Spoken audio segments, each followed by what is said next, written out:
ఏంటో నాకేం అర్థం కావట్లేదు. ఏం లేదులే, నువ్వు కూర్చో, వస్తాను సరేనా? వెళ్ళు. అవ్ ఎవరు లేరు కదా. బన్నీ, ఉండే. బన్నీ, ఏంటి బయట ఎవరు ఉన్నట్టు చూస్తున్నావు? అంటే మామూలుగా చూస్తాను, నువ్వు కూర్చో.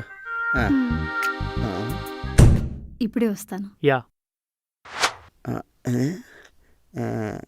ఏంటి నేను ప్రిపేర్ చేసిన ఫుడ్ ని సర్వర్లా పట్టుకెళ్తున్నావు? ఎక్కడికి? అంటే ప్రియా ఆకలేస్తుంది అన్నది, అందుకని. మరి లోపల ఉన్నోడు గడ్డి తింటాడా? బేసిక్గా యానిమల్స్ తినేది అదే కదే. ఏంటి పంచు డైలాగులు వేస్తున్నావు?